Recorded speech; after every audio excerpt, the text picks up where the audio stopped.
Good afternoon, everybody. It is Thursday, and you are on Picks and Parlays. I am your host, Scott Steen. I am the lead handicapper at winnersandwhiners.com. Congratulations. You just messed up the title of the show. What did I say, Picks and Parlays? Yeah. Good God, dude. All right, we're going to start again. No, I'm kidding. We'll fix it in post. I was half right. It's just Parlays. It's not Picks and Parlays. It's just Parlays. Sorry, I've been working on some ad copy for Picks and Parlays, and I had it in my brain. All the rest of it is true. I'm Scott Steen. That part's true. Allegedly. And this guy with the hat about 3 sizes too small is the one and only Chris King of all JoJo Dillon. What's up, buddy? How's it going, Scott? It's going well. I mean, I can't even call you by a different name because your other co-host is Scott. So, I mean, I have to come up with a different name. A lot of Scotts around here. I'll have to be like Chris Jericho and just start butchering names on purpose. Did you get all of your NFL draft picks in? Did you get all your bets in? Yeah. What about you? Did you put anything new in? Nope. Everything is kind of settled down. Of course, Vegas, they don't take bets the day of the draft, which is right. 24 hours before the first pick, they shut it off. What a weird rule. It's Vegas. It's wide open. It's weed. It's hookers. It's whatever. The bars are open 24 hours. Can I make a bet on the draft the day of? Oh my God! Fuck no. We've got standards around here, people. So good to be here, guys. Welcome aboard. If you're watching us live, Les Steele is in the house. Lex Steele. What's up, Lexi? Supness. I know Lex is a regular there in the comment section, so good to have him aboard. Chris, Lex is always here. We had a 4-teamer yesterday, and when I say we, I say it in the collective royal because these are your picks. You're the parlay master. I'm just kind of here to guide the herd as it is. I'm here to go. Chris, we got 5 minutes. Chris, we got 5 minutes. Hey, Chris, I want to wrap it up. So that's pretty much my whole job. So it's nice to be here. Michael Dost in the house. Hello, gentlemen. My team doesn't have a first rounder. I'm going to be watching just to see who drafts Karlaftis. I like Karlaftis. I think he's a good player. Hope it's the Chiefs, buddy. If the Chiefs don't trade up, I would take Karlaftis as one of those picks. If we could add another wide receiver, maybe Sky Moore of the Western Michigan Broncos. Sky Moore, the only guy who spells his name with 2 Y's. Like the vodka. My daughter, when she played softball, I got to think it was maybe her 13 and under team. They all had their nicknames on the back of their jerseys. Her name is Skylar, and her nickname was Sky with 2 Y's, just like the vodka. What a proud moment for a father as your 13-year-old has a nickname named after a vodka. So that's fantastic news. At least it wasn't named. The nickname wasn't Schlitz. No Schlitz. That would have been a bad thing. Schlitz, the beer that what, Chris? Gives you the shits. Are you old enough to remember? No, it's the beer that made Milwaukee famous, buddy. It was? I thought that was Old Milwaukee. No, this was long before Old Milwaukee. What made Milwaukee famous has made a loser out of me. Do you know that song? I think I've heard it before. Yep, absolutely true. So I know you, like I said, you hit a 4-teamer yesterday. That was a nice hit. Almost got there on the advanced. We missed only on the Warriors. Golden State kind of stepping on their dick there. And that game was weird because, like I told you last night when we were talking back and forth, Jokic had no fouls in the first half, and then all of a sudden he had 4 in like 5 minutes. I looked and said, "What the hell? How did Jokic get 4 fouls?" Boogie was very good last night, right?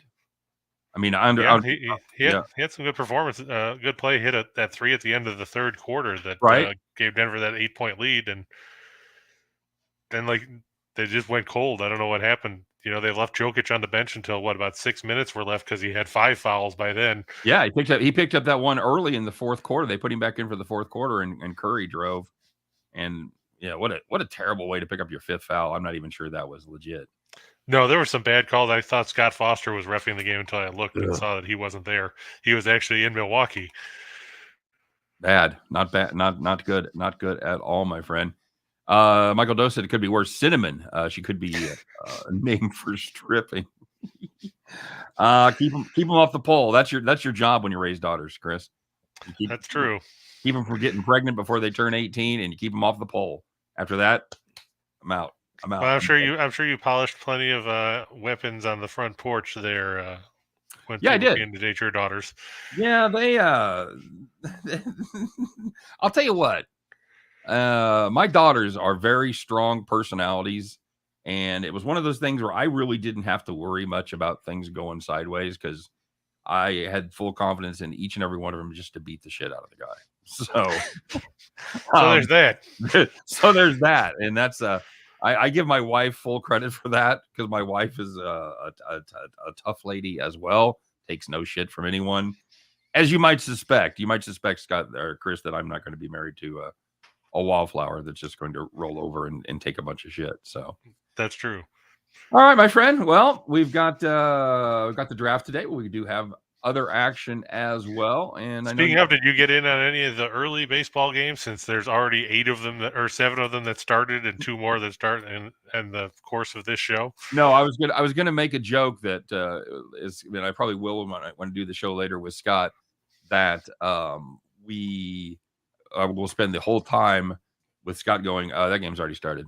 I'll give way in with like an opinion, and Scott will be like, that's in the 5th inning. So yeah, that's the problem I had with trying to put together baseball for the show, because there's only 4 games that start by the time or after I'm done. So yeah, that's absolutely brutal. So before we go on to the part that everybody wants to see, we'll talk a little housekeeping here and make sure that everybody is getting subscribed to the YouTube channels, both the Winners and Whiners, but especially the Max Wagers Network. And of course, smash the like button, as the kids say. If you're watching, if you're watching the video, no matter if you're watching it live or if you're watching it here a little bit later, smash that like button. We appreciate it. That lets our bosses know that we're doing a good job, and we have what do they call it? Viewer engagement, Chris. Yeah, and to quote Walt Kowalski, "Get off my lawn." There you go. Very, very nice. And of course, we got some exciting things going on with some of our partners, and this is one that's coming down the home stretch. It expires May 1st. So if you haven't taken advantage of it, please do. It's the partnership we have with DraftKings. Make any $5 money line bet on any Major League Baseball game. If you win it, not only do you win your bet, but you also win $200 in free DraftKings bets. Of course, you must be physically located in, you know all of them, Chris? Yeah, I know that there's a whole bunch of states: Arizona, Colorado, Connecticut, Iowa, Indiana, Louisiana, Michigan, New Jersey, New York, Pennsylvania, Tennessee, Virginia, Wyoming, and West Virginia. Must be 21 years of age or older, except for New Hampshire and Wyoming. First-time DraftKings Sportsbook customers only, and you must register using the promo code. And the promo code is, of course, WAW Video, WAWVIDEO. And we do have the link available in the show description. So check that out. Get yourself registered. And Reichel, I believe, he tried this out, and he was able to do it in 2 different states. So if you have a DraftKings account in Illinois, if you have one in Indiana, if you have one in Iowa, make yourself a little road trip. And you can pick up, of course, those bets would only be available in those states, so you have to go back or stay there to bet them, whatever. But only Reichel would try to find a way to game the system, kind of like he does on the NASCAR show. I think we only say that because he's way ahead of us. If this was a NASCAR race, you and I would be 2 laps down. It's not over, but we're going to need some lucky dogs, and we're going to need some breaks to go our way. Or we'll just run him into the wall. Oh, we could just run him into Brad Kozlowski, this son of a bitch. Thanks, now, Jim. Scott, how you don't plug your picks? Because Jim usually plugs mine on the show. Why don't you plug yours too? Because all that stuff's in the show box normally. I do have premium plays available. If you like what you hear with me, make sure you check that out. You can get them through the winnersandwhiners.com website. Just go on to Expert Picks, click my link, and we got some cool deals going on over there. We've been pretty good lately. Been especially good on the NBA. I think we're about 18-5 our last 23 NBA picks. So yeah, jump on that, because there's plenty of NBA stuff left to go as far as the playoffs go. And like Michael said, normally Reichel's napping. I guarantee he's napping right now. Yeah, so you'll see him come out with his bed head, at the top of the hour on Max Wagers Network, the Ocho. If you Max Wagers Network, the Ocho. If you want to have a laugh, just ask Scott if he heard me on your show. I'm guessing he probably didn't. He probably didn't. Good guess. We could probably set a prop bet on that, but it would be prohibitive to the no. Oh yeah, heavily juiced to the no. The other promotion I want to talk to you about, of course, is with Caesars. Pretty good deal there, up to $1,100 first bet insurance. And I like how they've done $1,100 because if you want to bet $1,000, you're paying normal odds, you're paying $1,100. So it's true. It gives you the ability to actually play your bet for $1,000. Of course, you don't have to bet $1,000 if you only want to bet 100 or 200, whatever it is. Whatever you put up for that first bet, it is absolutely guaranteed by Caesars. If you win it, of course, you win your bet.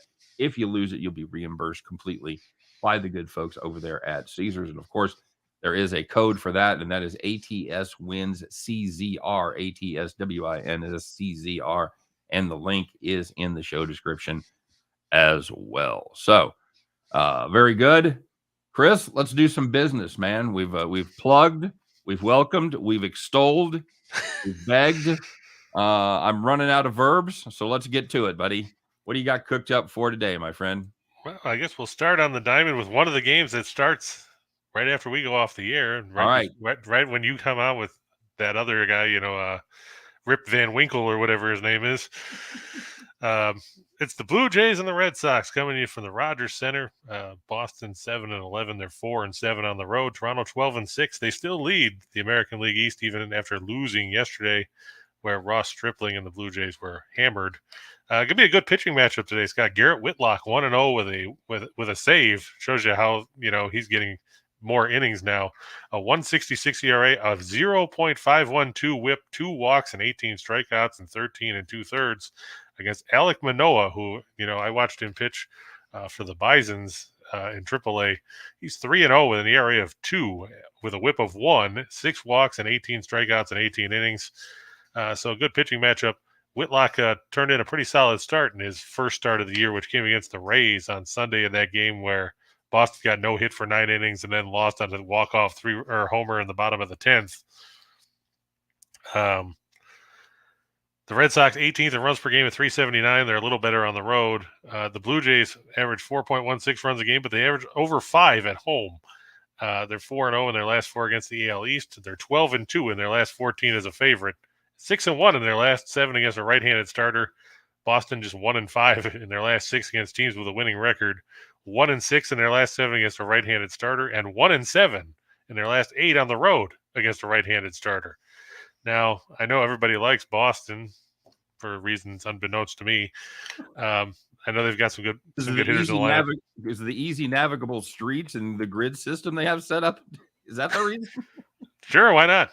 Oh God, it's a horrible city to drive in. Awful. I've only been up there, driven in there once, and I gave up after about 5 minutes. I figured it was easier to take mass transit to get anywhere. Well, and the good folks there are so nice and helpful if you're lost and you're from out of town.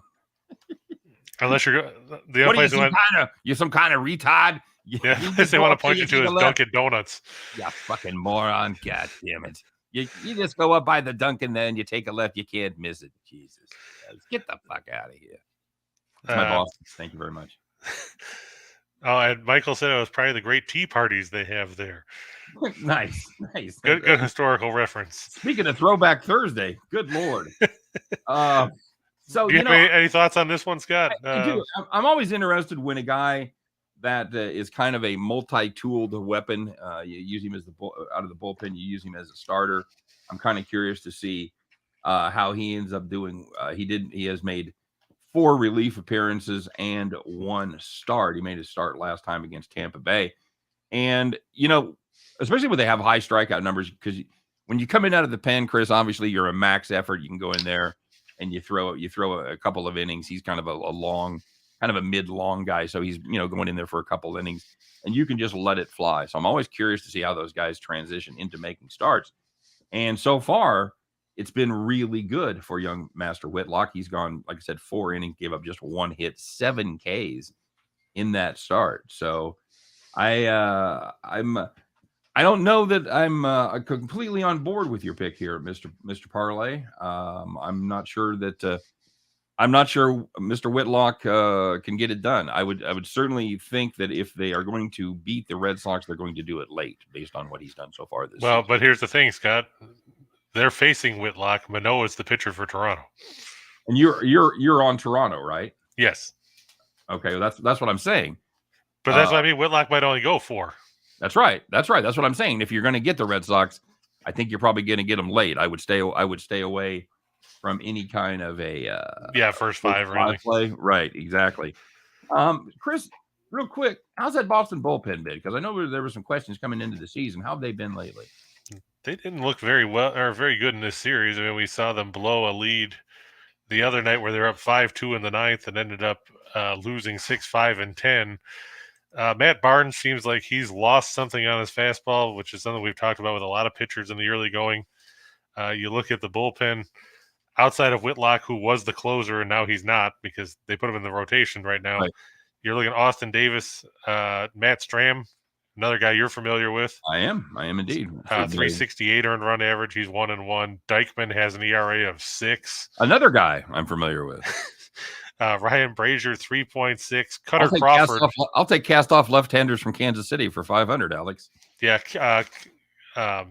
Cutter Crawford, who is on the restricted list because he is not vaccinated, has an ERA of 9. Barnes' ERA is 6.35. Right. So it hasn't been what you would hope for.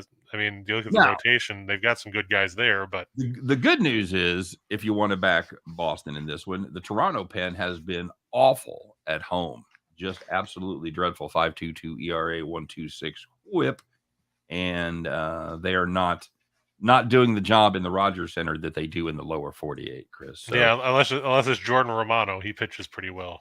Right. So what we're saying is, if you got the Red Sox here and it's early, and they're down 1-0, 2-0, don't panic. Don't panic. All could be revealed and be good with the world. So yeah, and Michael said Toronto and Boston, no runs in the first could be something to look at. I would agree with that with the way Whitlock's pitching, and so is Manoah. You know, Manoah's only allowed 4 runs in 3 starts, and Whitlock has pretty much shut people down. He had a rough first outing of the year, but since then, you know, he's really clamped down on opposing hitters. I was going to get the price on that to see if it was prohibitively bad. Yeah, I mean, my guess would be it's in the 150 range, 140 range, something like that. So yeah, probably somewhere in that area. Playing that nerfy. Under a half. Ooh, wow. Hang on. 120, buddy. 120. Oh, so that's not bad at all. Sign me up. In fact, I'm going to make that bet right now. Yeah, Michael said 120 at Bovada, so. Yep, that's exactly what I'm looking at here. That's the easiest, quickest one for me to get to as well. So I think there's great value there. Yeah, I agree. I mean, if you look in the series, you haven't seen a ton of early offense between these teams. So, and with two good arms on the mound, could be a struggle for runs early in this one again. I mean, let's look at the first 3 games of the series. You know, the first game you didn't have any runs until the 5th. In the second game, you didn't have a run until the 3rd, and yesterday was the aberration. Boston scored in the top of the first off Stripling, but it was Stripling, and he's only starting because Ryu's on the IL. Man, is there a team that's any better than the Dodgers at knowing when to unload those pitchers? You look at Stripling, you look at Ryu. You know, they get max value out of those guys, and then they trade them, or they just let them go. Well, I mean, and to a lesser extent, you know, they let Darvish go. You know. Mm-hmm. And I would call Darvish a mixed bag in San Diego. Can we say that? Yeah, I would say that. I mean, he was good in the first half last year, then fell apart in the second half, but so did the entire Padres team. Yeah. And he's been up and down this year, too. Yeah, that second half Padres record was one for the ages last year. They just absolutely went from locked into at least a wild card spot to really not even in the hunt. So, all right, very good, very good. I don't hate that one. It's I worry about them overcoming the Boston starter. But again, the good part about him coming out of the pen, he's not stretched out. If he goes 5, it would be a stunner. It would be his longest outing of the season. He has not completed 5 innings yet this year. So, and that takes us to one of the other late games, Scott. You got the Cardinals favored over the Diamondbacks. That coming to you from Busch Stadium. There in the Gateway City. It's going to be Humberto Castellanos, who last I checked isn't related to Nick Castellanos, but we'll get back to you on that. He's 1-0 with a 3 ERA and a 1.25 WHIP, 5 walks and 8 strikeouts in 12 innings. He's going to face Dakota Hudson, who's 1-1 with a 3.95 earned run average, a 1.171 WHIP, 6 walks and 10 Ks over 13 2/3. And I guess the big thing here is Arizona. Sure, they took 2 out of 3 from the Dodgers, but they haven't really scored any runs. They're tied for 28th, which, in case you're scoring at home, in this case is tied for last because there's 2 other teams tied with them with 3 runs per game going into today. They are slightly better on the road at 3.14, but that's not really saying a whole lot. No, now, the Cardinals, did you see the fisticuffs yesterday? I did. Nolan Arenado took offense of a pitch that was up and in. I wouldn't say it was a headhunter type of pitch, but it was tight. It was tight, and Arenado kind of chirped a little bit, got a little chirping back, and here come the bullpens. We call it we don't call it a brawl, right? A little a Donnybrook, a little Donnybrook, sure, whatever. Rebecca of Donnybrook Farm for the Beverly Hillbillies and wrestling fans. So I'd be anxious to see when the Cardinals and Mets get together later this season. And see. I thought it was funny that he flipped out, but Pete Alonso got plugged in the helmet the other night. The Mets got hit 3 times in Tuesday's game, or Wednesday's game. There wasn't any fisticuffs, but one guy gets hit for the Cardinals and they go batshit. Yep. That sounds very Cardinal-like. Yeah, I mean Oliver Marmol has got to get some control of that team. Otherwise, you got the inmates running the asylum. Yeah, not good at all there with that situation. So, are the Cardinals going to be focused here for this one as they have Arizona coming in? I'd like to think so. I mean, Arizona's not going to impress anybody offensively. If the Cardinals can get a few runs on the board, you have to think they can put this one away. They're 5-1 in their last 6 against the NL West. They're 18-5 after scoring at least 5 runs, and hey, they did that yesterday. Arizona, let's just put it nicely and say they're bad on the road, 14-57 in their last 71. It's about Reichel's dating percentage. 13-55 in their last 68 as a road underdog, from what we understand, and I'm sure you can confirm this, Scott. Reichel is usually an underdog when it comes to that. He's always getting plus money. No question about it. He's not very chalky when it comes to fair sex. But the one thing is surprising about Arizona so far is their team ERA. Their rotation has an ERA of, I think it's a 2.55. Yeah, it's outstanding. They've been an under machine because obviously they can't score. So right. if you get decent pitching out of this squad, they have been an under machine so far. And I know I saw these the numbers earlier. Yeah, they're 4-14-1 to the overs, Scott, Chris. So yeah, very so that's and even the Cardinals are they're 6-9-1 to the under on the year too. Where do you? Or is it 7-9-1? I've got 8-9. See, Covers has it at 6-9-1 or 7-9-1, I should say. So okay, well that you can find a different closing number there. So that's not surprising. That's true. So they got the number set at 7.5 here. Okay. I don't know. Do you think that might be a little low? I do. I mean, a little low. No. Yeah. I mean, you don't think the Cardinals could put up 5 and win 5-3 or something like that? Could they? Sure. The problem is they've only scored 5 runs. Twice in their last 8 games? True. I mean, they struggled against Miami and they struggled against Cincinnati, which was weird because everybody seems to be teeing off on Cincinnati pitching. Yeah. Absolutely true. They put up just 10 runs in 3 games against the Reds. And the weird one was Wainwright was the guy that got the loss.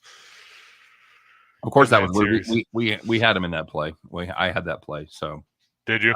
I love against Lodolo. Yeah, I love Wainwright in that spot. Of course, Lodolo comes up and just handcuffs him while Wainwright gives up 3 runs in the first 2 innings.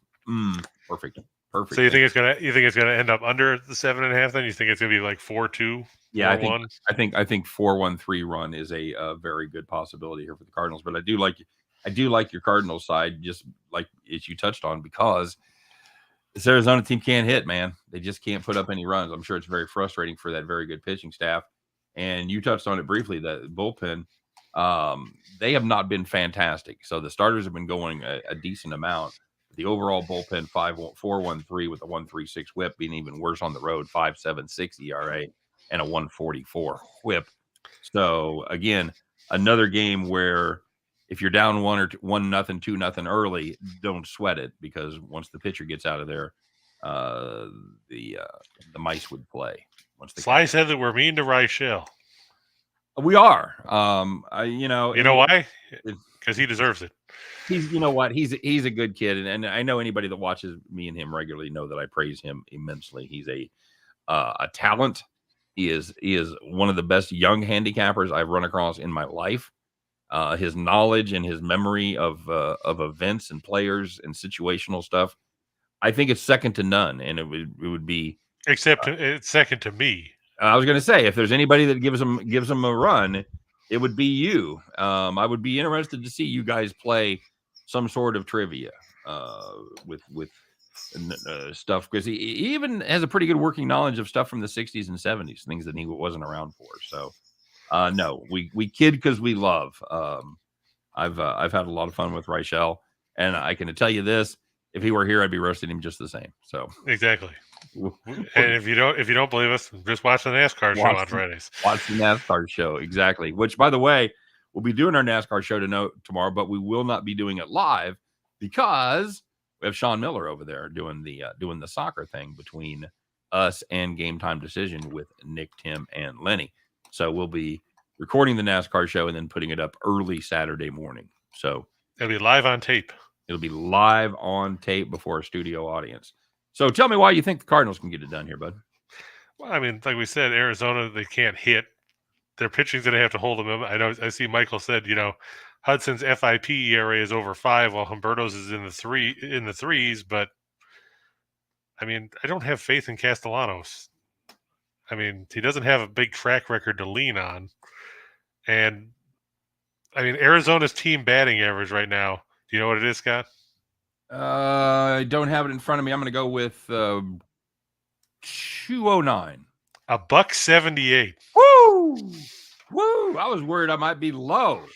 Man, that is not ideal. And I will say, for Cardinals backers, if you want a little reason to hope, Dakota Hudson definitely struggled his first 2 appearances against Kansas City and Milwaukee, giving up 7 earned in 7 innings. However, he was outstanding his last outing, going 6 2/3, giving up just 2 hits, no earned, 4 strikeouts, 4 walks. So the good news is that was a great performance. The bad news is it came against the Reds. So take it. But are the Diamondbacks any better than the Reds at the plate? That was the next question I was going to bring up. Is the Diamondbacks offense any better than the Reds? I would say maybe a little with this iteration of the Reds, the way they're banged up, but not a lot. I mean, just look at some of these numbers. Carson Kelly is hitting 095. Christian Walker 152, Kettle Marte 143, Perdomo 189, Alcantara 114, Dalton Varsho 197. David Peralta is one of the hot hitters on the team. He's batting 237. Oh God! And of the guys with the most plate appearances, Pavin Smith is hitting the best. He's hitting 260. Yeah, and a regular feature on our show is Old Man Yells at Clouds. And I would say for today's show, my Old Man Yells at Clouds moment is, what's up with everybody hitting under 200? What the hell are we doing? You'd be like Andy Rooney on 60 Minutes. You ever wonder why people don't even respect the Mendoza line anymore? Remember when the Mendoza line meant something? Yeah, it doesn't now. Now it's an achievement. It's not it's not the ceiling. I mean, it's not the floor. It's at least you're hitting above the Mendoza line, so you're fine. You don't have to worry about it. Yeah, here you go. Here's a stat for you about that. The Diamondbacks have 17 guys that have had at least 5 plate appearances this year. 13 of them are hitting below 200. Golly, that is phenomenal right there. That is good stuff. Okay, so I will double down on my under, and I will get behind you on the Cardinals. Give me the run line. I don't care if they're the home team. You're getting great value. What is it? Minus 175 and plus, what do you say? 125, 130? Plus 120, 125, depending on where you go. It's beautiful. You give me $1 worth of value. I think the Cardinals can get it done. At least Michael said the hitting coach is telling the Diamondbacks players they're due. Who's their hitting coach? Chili Davis? It's the Arizona fallacies. I think if Cardinals put up 4 runs, they can cover the run line. So I would agree with that. I think they can cover the run line, have it still go under. Everybody's happy. So very good. Well, we can buzz through that. We can buzz through some hockey real quick and then get to the basketball because I know everybody's looking forward to the playoffs. On the ice tonight, Scott, we got a rematch of what we saw the other day where we told you to take Tampa Bay over Columbus. Well, guess what? Tampa Bay is playing Columbus. The good news is this game's in Columbus instead of Tampa Bay. Okay. Well, won't really help Columbus. This hockey season, will it ever end? The final full day of the regular season is tomorrow. Playoffs start next week. Let it go. Let it go. That depends if Gary Bettman wants the Kraken and the Jets to play on Sunday to make up for that game from the snowstorm up in Winnipeg a couple weeks ago. Does anyone care? Does that matter to anyone? Both teams are eliminated from playoff contention. That's what I'm saying. Here you got Elvis Merzlikins, who started the other night. He lost. Going against Brian Elliott, who's the backup for Tampa Bay. He's 11-3 with a 233 goals against, the 914 save percentage, and 1 shutout. Tampa Bay still 8th in the league in goals for, 6th in goals against. Columbus is an average team offensively, but they can't keep the puck out of their own net. Kind of reminds me, I don't know how familiar you are in hockey from the 90s, Scott, but there was a guy who was a backup goaltender for the Canadians, Andre Rasico. You know what his nickname was? That guy? That fucker still owes me money. You know what his name is? His nickname was Red Light. Red Light. Nice. That sums up Columbus pretty much. I thought maybe his nickname was All Holes, not just the 5-hole, the 6-hole, all holes. Yeah. Even Tampa Bay 6-1 in their last 7 overall, 58-17 in their last 75 against teams with a losing record. Columbus, they don't like home and home series. They're 3-13 in the second game of a home and home set in their last 16 such outings.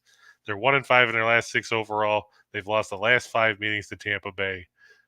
Let's just make it 6. Columbus is going nowhere but home. Tampa Bay trying to hold on to that 3rd seed in the Atlantic Division so they can play Toronto in the first round and avoid playing a wild card team. I know the money line is ugly. It was ugly the other day, which is why we told you to take the puck line, and Tampa Bay won. I think it was 4-1. I don't expect a whole lot different here. Columbus won't have Zach Werenski, one of their top defensemen, and they're not very good. I mean, if they were, then we wouldn't be talking about how, they're not making the playoffs. No, they're not going to make the playoffs. Yeah, and what a nice bonus for them. After this game, they get to go back to Columbus. So, wow, it's just a party all the way around. To quote Rob Schneider in Necessary Roughness, "Holy Columbus, Ohio!" Very nice, very nice. Columbus, Ohio. It's like Indianapolis without all the excitement. I spent a year in Columbus one weekend. Thank you. Good night. I'll be here all week, everybody. And then the other game on the ice tonight, we'll talk about Carolina, who's won the Metropolitan Division. They're going to take on New Jersey, who's won the right to get a whole bunch of ping pong balls in the draft next month. Ooh. New Jersey 27-44-9. They're 11-25-4 on the road. Carolina's won 53 games. I don't think we need to go a whole lot further than that. Andrew Hammond, who wasn't even in the league for the last 4 or 5 years, that shows you how bad New Jersey is. He's their starting goaltender tonight. Outstanding.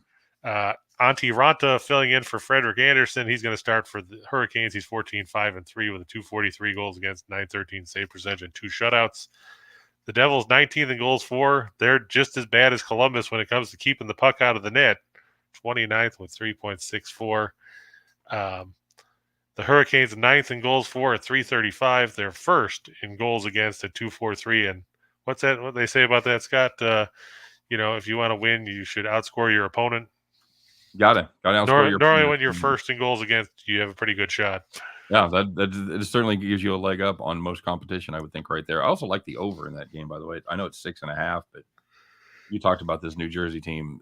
They just bleed goals under the best of circumstances. Now, when they got, a Jimmy Zamboni driver in there going tonight, who hasn't been selling popcorn for the last 5 years, and now he's going to put on the pads.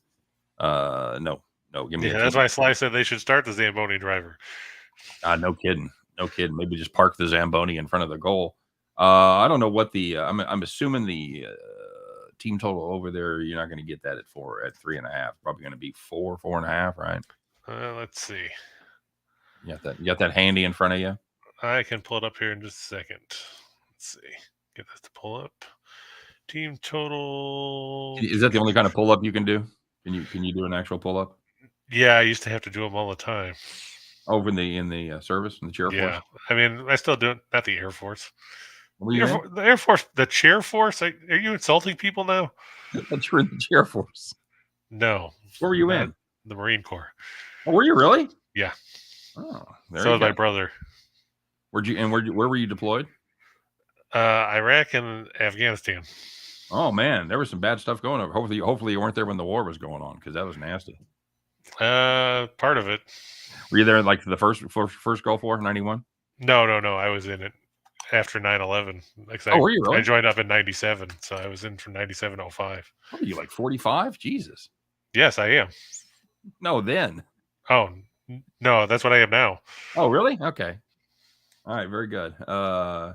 Let's see. I'm just trying to pull up the total here for team total for Carolina. It's got to be in here. Michael said the Devils would be better with Dennis Lemieux in that.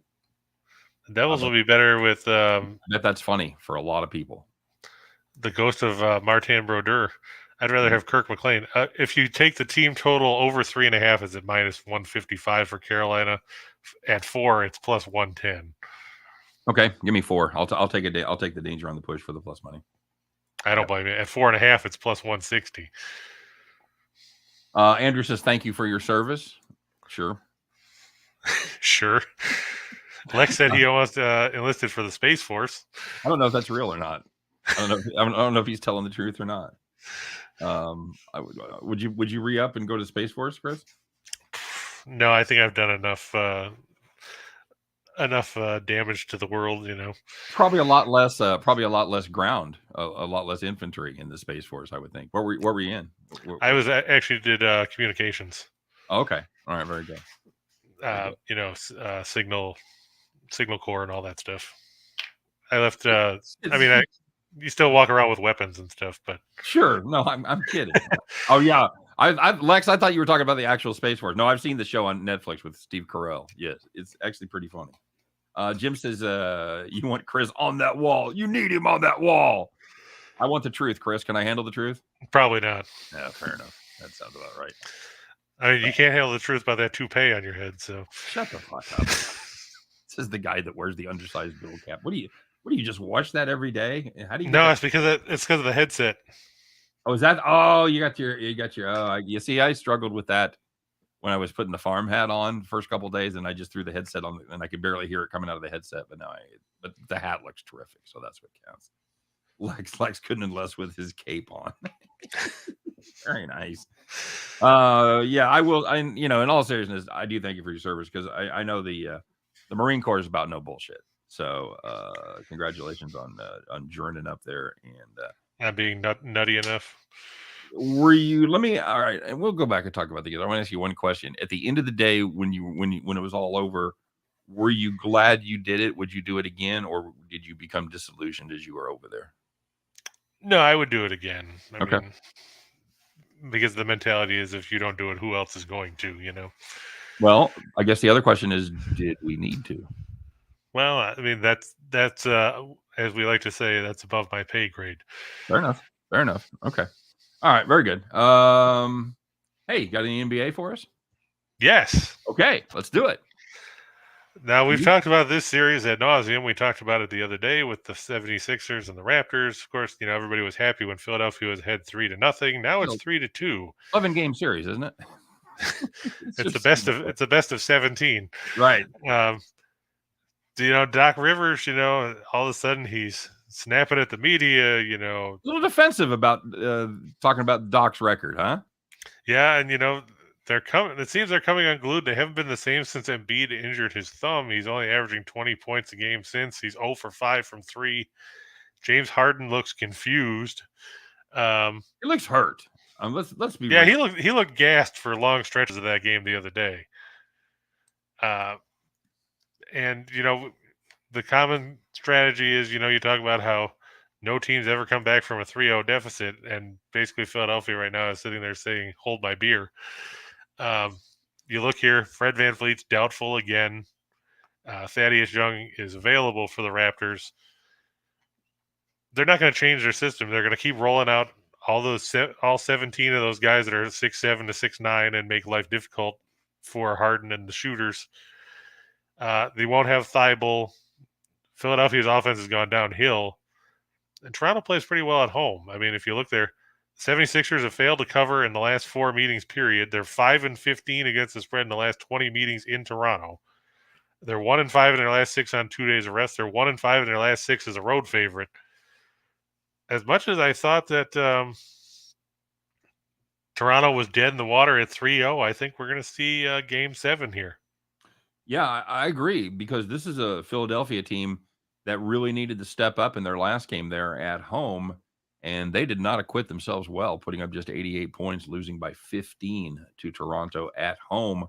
I got to think things don't get any better in front of that fired up Toronto crowd, man. They're going to have to do something. They're going to have to find a Willis Reed moment here if Philadelphia wants to get through this series.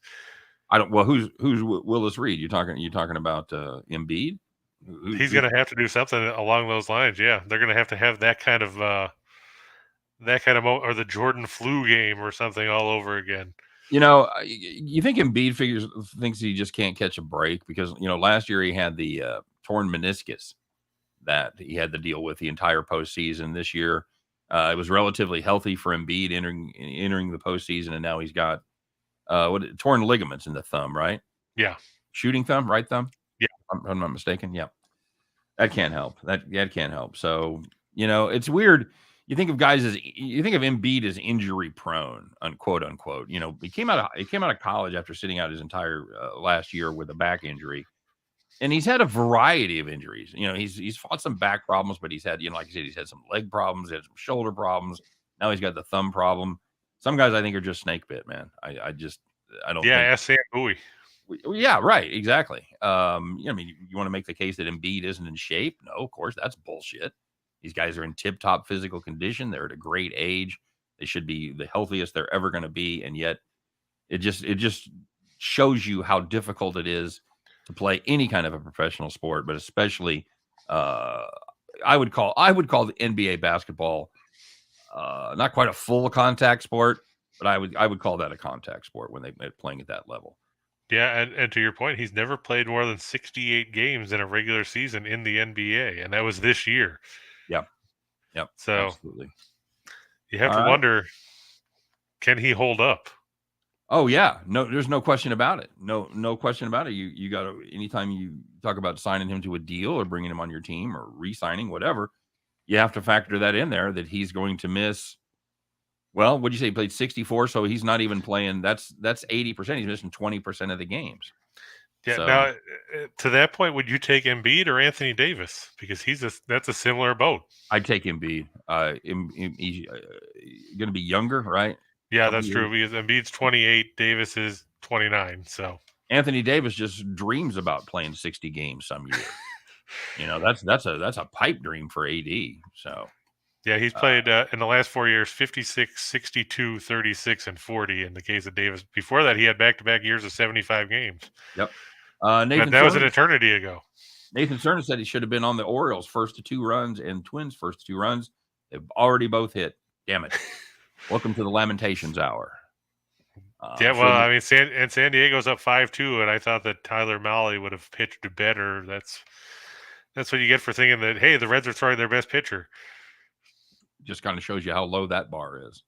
Yeah, well, he's facing Nick Martinez, and Nick Martinez, he came back from Japan after, being over there for like 3 or 4 years because he sucked in Texas, but he's got another job now. So, and with an unhealthy attraction to anime, so that was weird too. Now, speaking of ex-Royals pitchers, real quick before we move on, Scott, did you see Jacob Junis had a nice outing for the Giants last night? Threw more sliders than any outing as a Royal. So they've already got him working on that slider. He's always had a wipeout slider, and he's been a little afraid to use it. So whoever they've got working with him over there has unlocked the secret of Jake Junis' slider. I wish him nothing but the best. He's a good kid. And he just 10 scoreless innings so far this year. Never could quite put it all together with the Royals. You'd see flashes like we saw with Daniel Lynch the other night, a guy that I absolutely roasted on my show and thought he had no shot. Then he came out and gave up 2 hits in 6 innings, So you see flashes with these guys and you're like, oh, and then, they make one good start and then they make 3 shitty starts. So congratulations to Jake Junis. I wish him nothing but the best. I like that Giants team. We got him over for our win total. So yeah, I got nothing bad to say about the Giants. All right, buddy. Now comes the part of the show where I remind you that we have 10 minutes left to get through 17 parlays. So, do you have anything to say about the Suns and the Pelicans tonight? I want to. I took the Pels the other night. I've got to take them at home with the points again. I can't get away from it. I know they are talking about perhaps. I want to see an update here because Booker's out. Oh, he's still because they were making noise that he might be able to come back. So he's definitely not. Yeah, back. They ruled him out this morning. Definitely not back for this one. So that's what I wanted to check on. Yeah, I got to go with the Pelicans here, and I know Phoenix stretched it out last time and kind of put it on them there, but I like this New Orleans team, especially at home. They've been decent at home in this series. So yeah, give me the Pelicans. All right, I can see that. I'm just leaning towards experience over all the rookies there. I get that. We got Monte Williams on one side. He's been there, done that. So I get it. And 2.5 is not a lot. So I totally understand if you want to back the Suns there. Okay, now we'll go to the parlays since we just covered that pretty quickly. Over to money. Yep, we talked about the Blue Jays. I'm going to go with them, and I'm taking the Raptors. So it's an all Toronto parlay. Everybody up in the 6 there can rejoice. I would have taken the Maple Leafs too, but they're not playing tonight. So there you go. Good play there, Hoser. Take off, eh? Sorry. Yeah, sorry. We talked about the Lightning over the Blue Jackets. I'm also going to take Colorado over Nashville. Nashville starting Dave Rittich, former Calgary backup, former Toronto backup, guy with one of the most ironic nicknames in the league. You know what it is, Scott? Red Light? Big Game Dave. Oh, nice. Funny thing is, he's never plays in any big games. He sits on the bench. I think you owe James Shields $25 every time you say that, by the way. All right, cool. I like both of those. The Avalanche team, very good. As we found out last year, they're very good in the regular season. So yeah, see how it goes in the postseason. But anyway, yeah, I like them here to close out the year. Yep, and we've got on the 14, we got the Cardinals over the Diamondbacks. We talked about that one. Hurry, get down. We talked about the Hurricanes over the Devils. I think Florida will beat Ottawa. The Panthers have the best record in the league. Ottawa going nowhere. And we didn't talk about the Utah-Dallas game because I try to stay away from games that involve teams that I like. But I've watched the Jazz in this series, and they don't score a ton of points. I think they're going to stay and end up under 104.5. Okay. Do you have any thoughts on that one, Scott? I don't know if you have any thoughts on Dallas, Utah or not. Well, it is good to see that Donovan Mitchell is going to play. They have some questions there with his quad. Looks like he is going to go. But this Dallas team just gets healthier and healthier. Luka gets better each and every game. They ran Utah out of the building last time. And they were helped by the fact that Utah shot 3 of 30 from 3-point range. 10%, buddy. Shot 10%. Shot 30. That's Rachel's dating average. Woo! Ooh, the roast is hot. Which is incredible because they still shot 37% from the field, which doesn't sound like much, but it means they went 26 of 47 from inside the arc. So it's definitely a good news and bad news. And if I'm Quinn Snyder, I'm going to go in the locker room and go, stop shooting fucking 3-pointers. Stop it.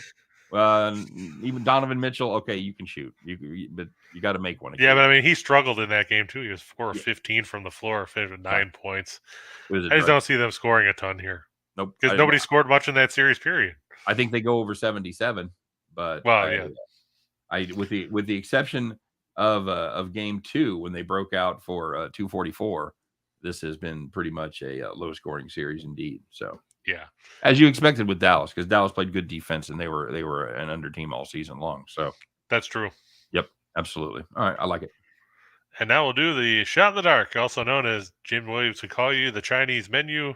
Shot in the dark. Jim would also tell you if you go to China, they don't call it Chinese food; they just call it food. Call it food. That's right, buddy.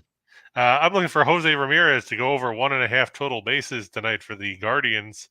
Hey, he hit 2 homers yesterday. That puts you well over 1.5 last I checked. And he's facing Reed Detmers, who gives up a lot of, I think it's 1.91 homers per 9 innings. That's not good. No. By the same token, I like Manoah to go under 6.5 strikeouts. He's averaged 6 innings in his first 3 starts, and he's averaged 6 strikeouts. He's gone 7, 6, and 5. By the way, real quick, I hope everybody was able to take advantage of the Zach Greinke under strikeouts total. And, what? He had 4. What's that? He had 4 yesterday. 4.5, wasn't it? Wasn't the number 4.5? Was it? I just know he had 4 strikeouts. I was surprised he had that many. Yeah. Anyway, go ahead, buddy. But yeah, I look for the Cardinals to be ahead after the first 5 innings against the Diamondbacks. Same thing. I like the Guardians in the first 5 over the Angels. Cal Quantrill going against like the aforementioned Reed Detmers. I don't know if you have anything to say about Reed Detmers or Cal Quantrill, Scott. I was impressed with Cal Quantrill at the end of last season.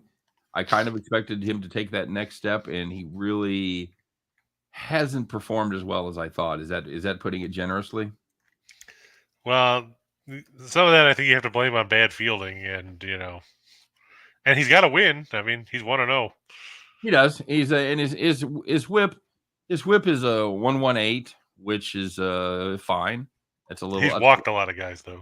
He has. He's not a guy that gives up hits, but he is a guy that gives up walks. So I liked him, but they've given up 9 runs in his last 2 appearances, and he hasn't helped that much at all. Giving up 5 runs in 11 innings his last 2 starts. So I'm not as high on Cal Quantrill as I once was.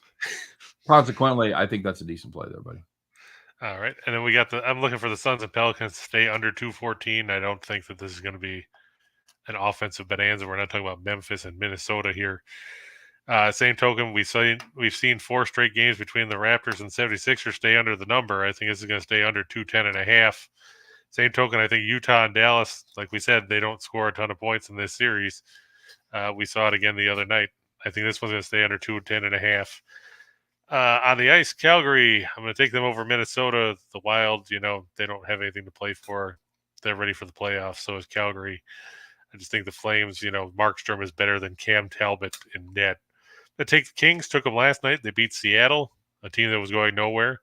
Now they face Vancouver, another team going nowhere, and playing their backup goaltender, Spencer Martin, who's made all of 4 starts in the NHL this year. And I'm going to take Washington, who won't have Alex Ovechkin again. He did practice this morning, but he's been ruled out in the second half of their home-and-home set with the Islanders. That game coming to you at the UBS Arena. I think Washington gets a win here to try and give themselves a little bit of positive momentum heading into the playoffs after they tanked earlier this week. There you go. That is 10 plays right there. Chris guarantees, 8 of them to hit? Depends on the day. Some of these days, with all the ins and outs of hockey, you never know who's going to play and who's not. It's kind of like watching some of the games in the NBA towards the end of the season where nobody posted an injury report until 5 minutes before tip-off. Then they're like, what the hell? You said that Miami was going to beat Orlando by 50 and they lost by 6. And then you look and Adebayo didn't play. Butler didn't play. Their starting lineup was the water boy, the towel boy, Pat Riley, and 2 fans that won that from the Make-A-Wish Foundation. And Bingo the Wonder Dog. and Adam Sandler. All right, there you go. So that's 10. Do with them what you will, and of course, we always say you can mix and match. Pick 2, pick 4. Whatever works for you. 1 from column A, 2 from column B, whatever works. And fried rice. And some every dish comes with fried rice and your choice of crab rangoon or an egg roll. So enjoy. All right, guys, that's going to do it for the show. Any final thoughts, Chris?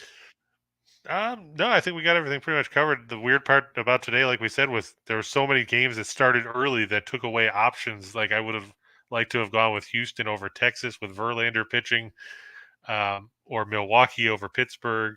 That game's already in the 7th. But we had to work with what was there. Right. Exactly right. Not like we're going to start the show earlier. So I kind of envy like Allie and Sean because they got to do the early game. So, all right, guys, that's going to do it for the I'm complaining about the early starts hour. Thanks very much for stopping by. It's getaway day. Wednesday, Thursday, always going to be challenging as far as Major League Baseball with the new getaway day rules that were implemented last year, where everybody has to have a certain amount of time before the next start to fly and all that. So, a lot of early starts. Take advantage of them. Do with them what you will. You guys, thanks for watching. As always, we appreciate it. This is Just Parlays with Chris King and the one and only Scott Steen. We thank you guys for stopping by. Good luck on all your plays. Hey, if you ain't got nothing going on, go make yourself a snack, go to the bathroom, come back here in about 5 minutes because I'll be with my partner, Scott Reichel, who has been seriously roasted in this show. And we'll be doing our thing, a little show we call Back to the Window with Scott and Scott. So stay tuned for that. And come back and see us tomorrow. Same bat time, same bat channel, 2 p.m. Eastern time, as Chris and I will talk about what? Just parlays. You guys take care. We'll see you tomorrow.